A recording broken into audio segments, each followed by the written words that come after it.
we have to have a conversation about the Montreal Canadiens, our second favorite team. It's a segue because we're talking about the teams in the bottom of the East. So this team is lower than the bottom. This team is a disaster. They are on pace, Lepore, to put up 43 points in 82 games. There are two teams over the last 22 years. You did your research on this one, eh? That have put up less than 50 points in an 82 game season. The 2016-2017 Colorado Avalanche and the Atlanta Thrashers in their inaugural season. And the Montreal Canadiens look like they are going to become the third team to pull that off. This team has been egregious this season. Okay. And I mean, obviously at this point, there's nothing to do but tank.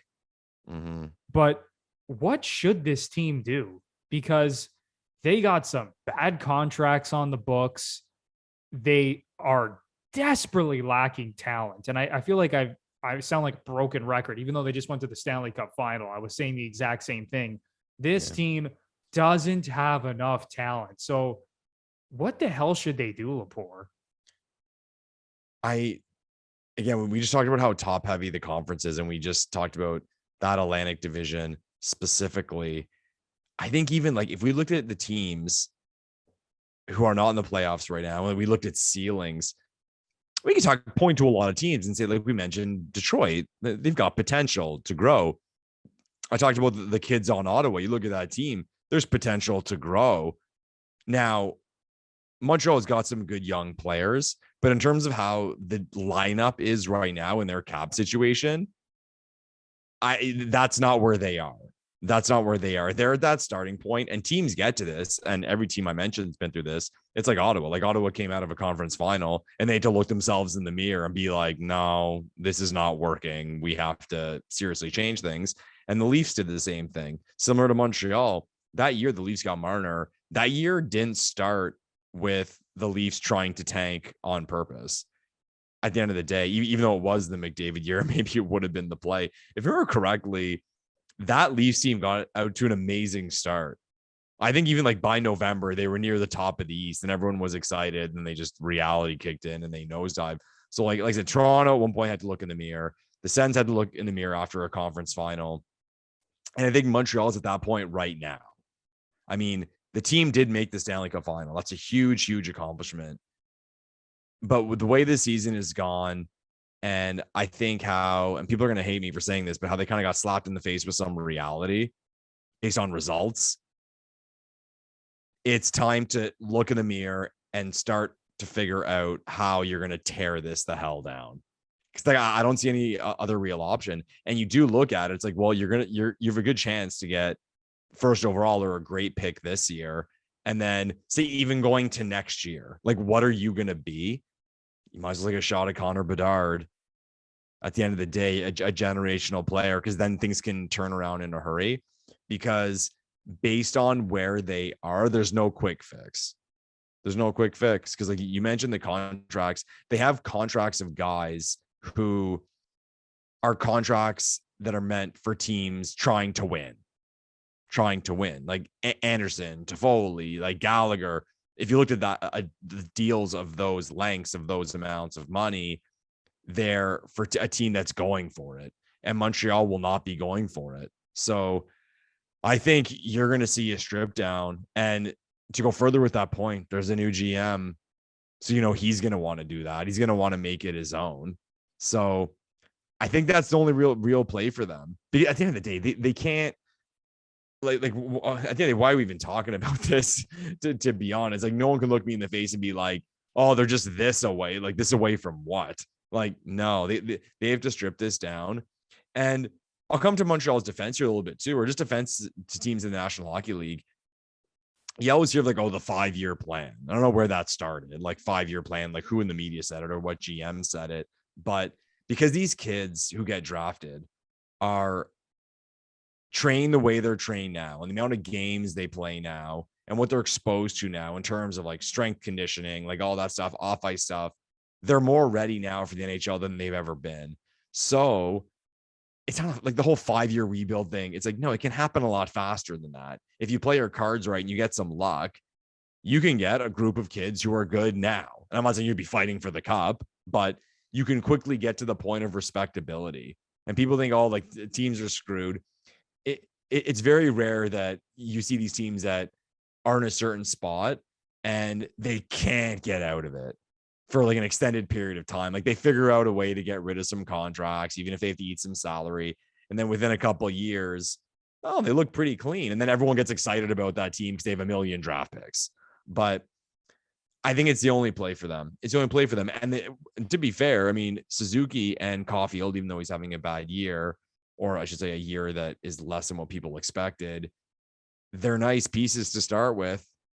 And you got Suzuki locked in. So it could be worse. Yeah, it could be. Exactly. And at the end of the day, the kind of like what I said about Detroit, and I say this is a huge compliment, it is still the Montreal Canadiens. There's a brand there. There's a big franchise there. It can happen for them. It can. I don't think it's going to happen, say, in the next 2 years. But I think if they play their cards right, I think what the lockout has shown us too, now I'm going on a rant, is typically pre-lockout, the teams that were really bad, for the most part, were the poor teams. The teams that don't make a lot of money, that could not spend. And then that's just why they were bad. Whereas now, because of the cap, you have rich teams that are bad. And you have poor teams that are bad. And you have rich teams at the top and poor teams at the top. So I think sometimes I look at it and it's scary. And I think that the Leafs are an example of this. The Leafs can, the teams like the Leafs, the Canadiens, the Rangers, they can tank and not care because they get revenue regardless. And like they'll take on salary because they have deep pockets if it means they're going to get an extra pick somewhere in a deal or something. So to me, like the idea of like Montreal as like a very wealthy organization, like a big franchise, a brand, if they play their cards right, it can go very, very well. So I don't see any other play than doing the full blown strip down. Now that's going to take some work. And the one that lights my eyes up is the Gallagher deal. But I mean, he's a big face in that room. And you know what? I wouldn't mind Galley. He's the type of guy who'd be around during a rebuild, and he signed for a long time. So we'll see how that goes. But maybe when they're kind of turning the corner, he'd be a part they could trade because he only has a couple years left on his deal at that point. But it's not the worst situation in the world. And compliment to Montreal as an organization, a franchise in their history. I think in a couple of years, we might find ourselves in a situation where we're not talking about the Montreal Canadiens the way we're talking about them now. Speaking of that Gallagher contract, it looks like an abomination right now because he just started the first year of a 6-year deal at $6.5 million a season. Yeah, and everyone loves Gallagher. So even like the non-Canadiens fan is rooting for him. Gallagher's kind of weird to me because he's that rat, he's that pest, but you don't really hate him.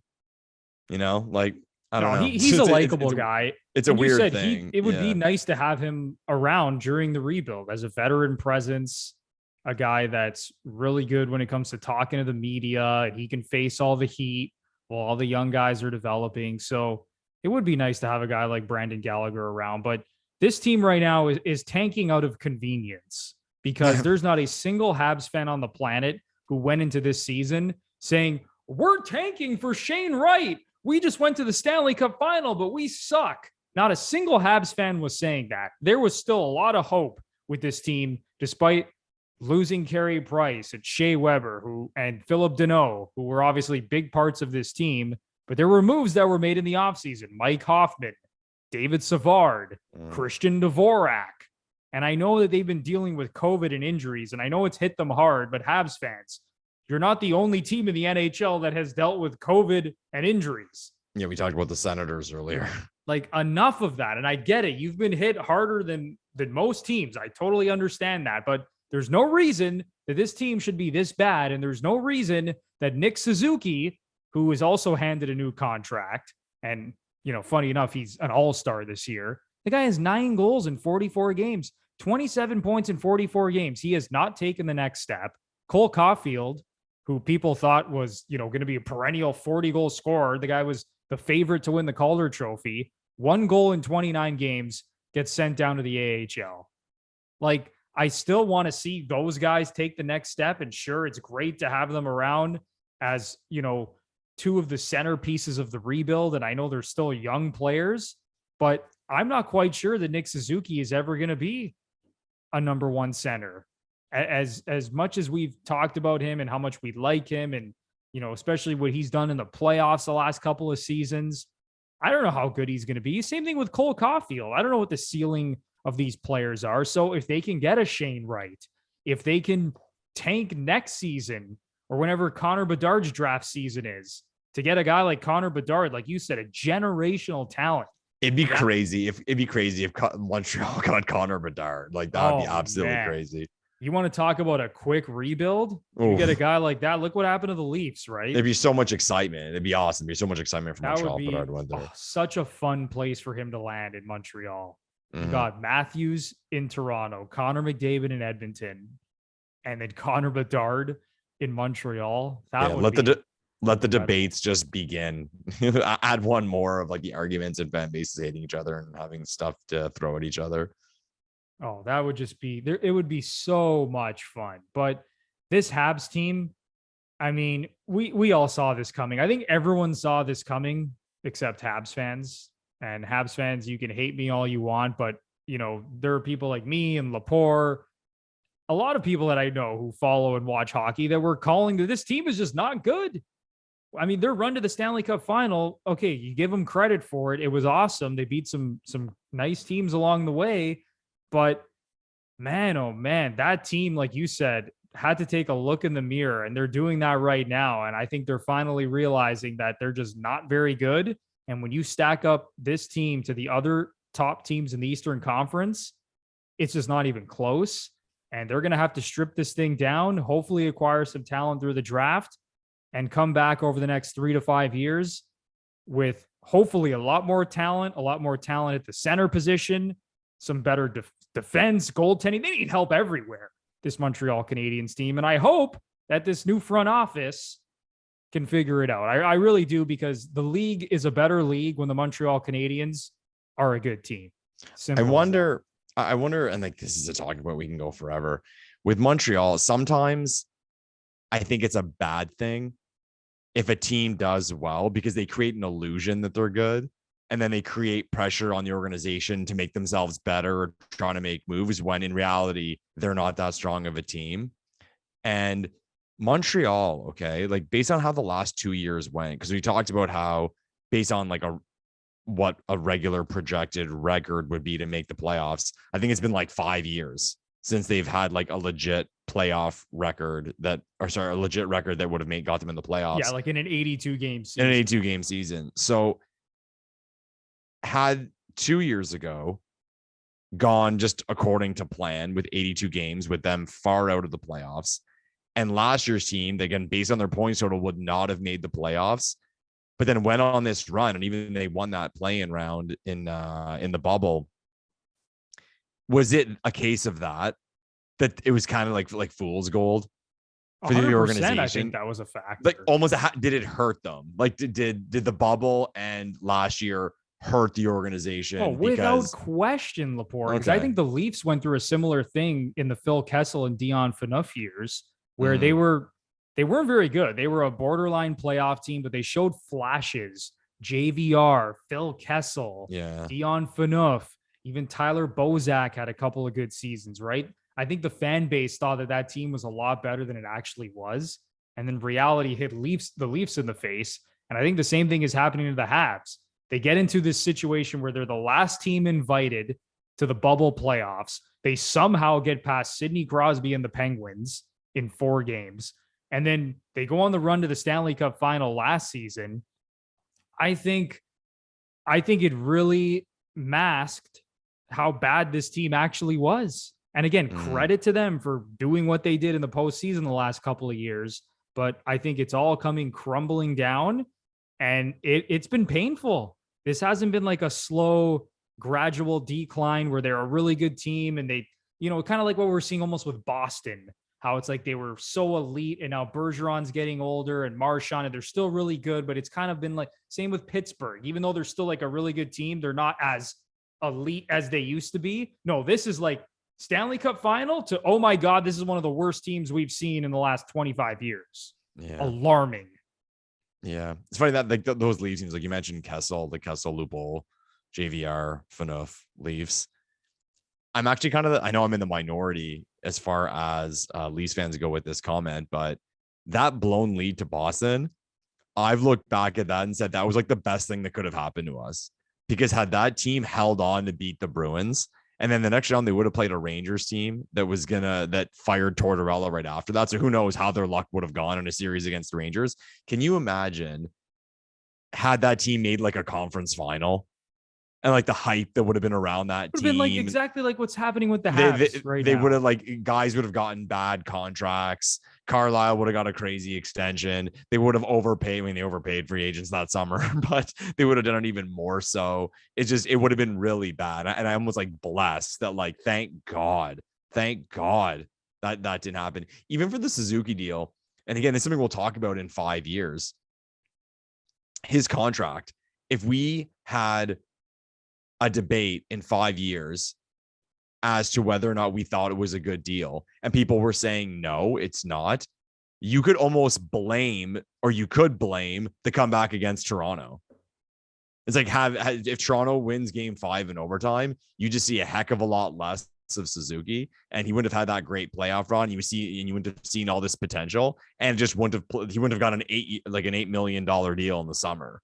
Right.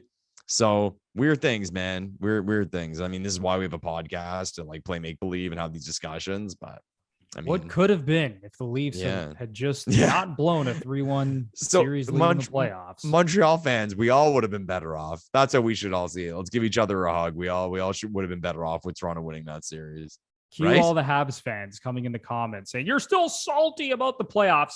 I'm over that shit. Habs I'm fans. not, Bruno. You know, people call me salty. Oh, you're done. I'm okay with it. I'm okay with being rattled. Like, we don't care. You're not hurting our feelings, Habs fans, as much as you think you're like ruining our day coming in the comments, calling us salty Leaf fans. Like, I literally couldn't care less. No. So, like you said, Lepore, let's just all have one big group hug.